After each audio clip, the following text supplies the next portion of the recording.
दोस्तों आज हम बात करेंगे स्ट्रेस के बारे में। डॉक्टर स्टीव पीटर्स जो कि एक माहिर नफ्सियात हैं, उन्होंने दुनिया में एक माइंड प्रोग्राम मुतारिफ कराया जो कि हमें बताता है कि स्ट्रेसफुल सिचुएशंस में हम अपनी सोच को कैसे तरतीब दे सकते हैं। अस्सलाम वालेकुम everyone, I am your mind set coach Hina. अगर आप अपनी सोच बदलना चाहते हैं, कामयाबी के उसूल सीखना चाहते हैं और अपनी ज़िंदगी को बेहतर बनाना चाहते हैं तो मेरे इस चैनल को सब्सक्राइब ज़रूर कीजिएगा और साथ ही साथ बेल आइकॉन को भी दबा दीजिए ताकि आपको मेरी हर नई वीडियो की नोटिफिकेशन मिल सके। So let's begin our today's video.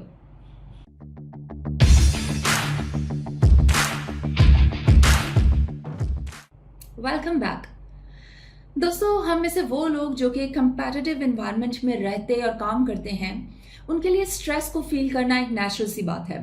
आमतौर पर स्ट्रेसफुल सिचुएशंस में हमारा रिएक्शन बहुत जज्बाती किस्म का होता है। डॉक्टर स्टीव पीटर्स के मुताबिक स्ट्रेसफुल सिचुएशंस में हमारा दिमाग एक चिंप की तरह बिहेव करता है।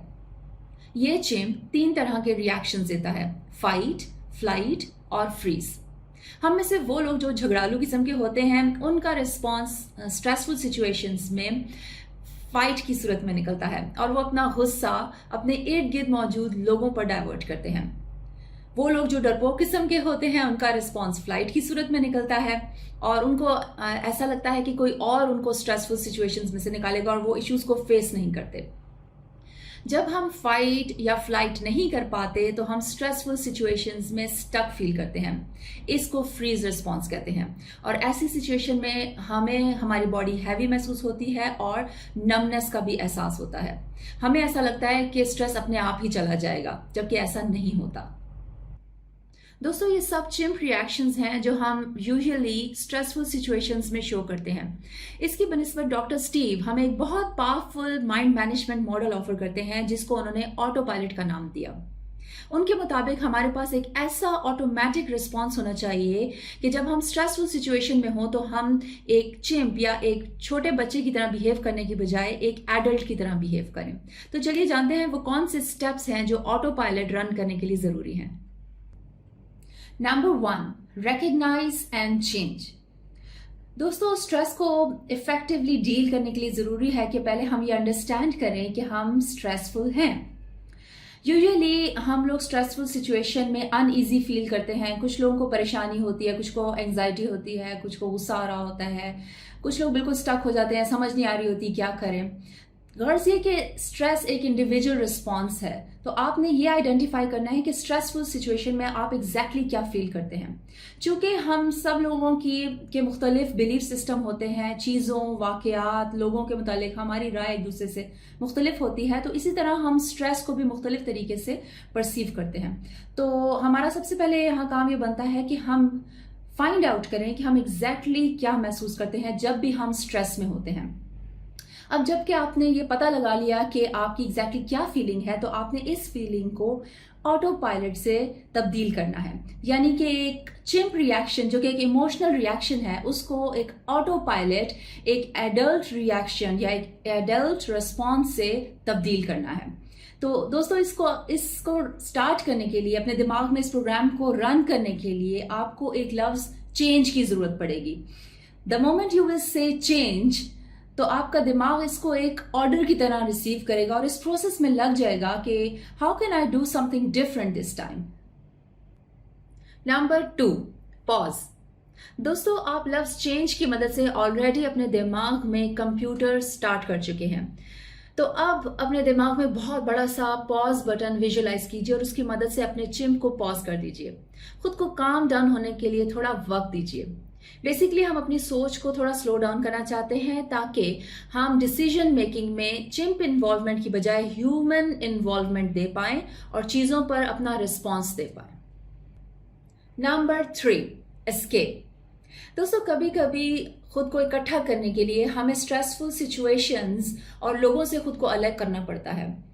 अगर कभी आपको किसी ने कुछ ऐसा बोल दिया है जो आपके लिए अपसेटिंग है, तो फिर आप साफ साफ बोल दीजिए कि मुझे सोचने के लिए थोड़ा वक्त चाहिए और खुद को उस सिचुएशन से और बाकी लोगों से अलग कर लीजिए। Give yourself some time ताकि आप सिचुएशंस पर गौर कर सकें और फिर अपना रिस्पॉन्स दीजिए।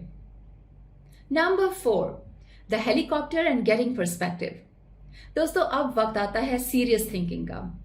समटाइम्स हमें चीज़ों को बेहतर तौर पर समझने के लिए जूम आउट करने की ज़रूरत पड़ती है। तो अपने दिमाग में विजुलाइज कीजिए कि आप एक हेलीकॉप्टर में बैठे हैं, बहुत ऊंचाई से इस पूरी सूरत हाल का, लोगों का, चीज़ों का जायजा ले रहे हैं। जब आप ऊंचाई पर से किसी चीज़ को देखते हैं तो आपको एक वाइडर व्यू, वाइडर एंगल मिलता है, जो पहले उस सिचुएशन का पार्ट होते हुए आपको शायद नज़र नहीं आ रहा होता। तो अपने आप को विजुलाइज कीजिए कि आप ऊपर से सारी सूरत हाल का जायजा ले रहे हैं। फिर आपको अंदाज़ा होगा कि ज़िंदगी में एक्चुअली बहुत थोड़ी चीज़ें हैं जो मैटर करती हैं। बहुत सारे वाक़यात, मामलात हमारी ज़िंदगी में आते हैं और यूं ही चले जाते हैं। बहुत सारी चीज़ें तो हमें बाद में याद भी नहीं रहती। अपनी ज़िंदगी को एक टाइमलाइन की तरह देखने की कोशिश कीजिए और फिर सोचिए कि क्या ये वाक़या मेरी ज़िंदगी के बाकी मामलात के मुकाबले में कोई अहमियत रखता है। So try to get a new perspective by getting a wider view of things. Number 5, the plan. दोस्तों, अब वक्त आता है रिस्पॉन्स देने का, लेकिन उससे पहले ज़रूरी है कि हमारे पास ये प्लान हो कि हम खुद को स्ट्रेसफुल सिचुएशन से बाहर कैसे निकाल सकते हैं। तो दोस्तों, उसके लिए ज़रूरी है कि आप क्रिटिकल क्वेश्चनिंग करें। आप खुद से क्रिटिकल क्वेश्चंस करें, जैसे कि वो क्या है जो मैं बदल सकती हूँ, वो क्या है जो मैं कंट्रोल कर सकती हूँ, वो क्या है कि ना चाहते हुए भी मुझे एक्सेप्ट करना पड़ेगा नो मैटर व्हाट। और इस सारे प्रोसेस के दौरान अगर आपको कहीं भी ऐसा फील हो कि आप अपने सवालों के जवाब नहीं ढूंढ पा रहे, तो किसी ट्रस्टवर्दी इंसान या किसी दोस्त से मशवरा कर लेने में कोई हर्ज नहीं। Number 6, reflection and activation. दोस्तों, ये सारी मेंटल एक्सरसाइज करके आपने अपने ह्यूमन को सोचने का मौका दिया है। याद रखिए, हमारे पास हमेशा ये चॉइस होती है कि हम एक चिंप को सोचने दें या एक ह्यूमन को, लेकिन इस सारे प्रोसेस के थ्रू हमने अपने एडल्ट रिस्पॉन्स को प्रिपेयर किया है। तो अब विक्टिम महसूस करने की बजाय एक्शन लीजिए और यकीन मानिए कि आप कर सकते हैं, because you already have got an effective plan. Number 7, smile. दोस्तों, किसी भी स्ट्रेसफुल सिचुएशन से बाहर निकलने के लिए मुस्कुराहट एक बहुत उम्दा तरीका है, लेकिन अगर आप किसी बहुत ही बड़ी परेशानी का शिकार हैं तो फिर खुद को थोड़ा वक्त दीजिए। किसी के मर जाने पर हम सोग इसीलिए करते हैं क्योंकि ये हमारे जज्बात को नॉर्मलाइज करने के लिए एक बहुत नेचुरल और हेल्दी वे है। लेकिन अगर मुमकिन हो तो मुस्कुराइए, क्योंकि इससे आपके दिमाग को पॉजिटिव सिग्नल्स मिलेंगे। Remember, our mind and body are a part of one system, so इसका फायदा उठाइए। इस वजह से आप खुद को ज्यादा कंट्रोल्ड और पॉजिटिव महसूस करेंगे और आप अपने मसाइल के हल के बारे में सोचना शुरू कर देंगे। सो दोस्तों, ये तो थी मेरी आज की वीडियो। उम्मीद करती हूँ आपको पसंद आई होगी। इसको लाइक और शेयर जरूर कीजिएगा और अपनी फीडबैक से भी आगाह कीजिएगा। मैं मिलूंगी आपसे नई वीडियो में। अंटिल देन, अल्लाह हाफिज।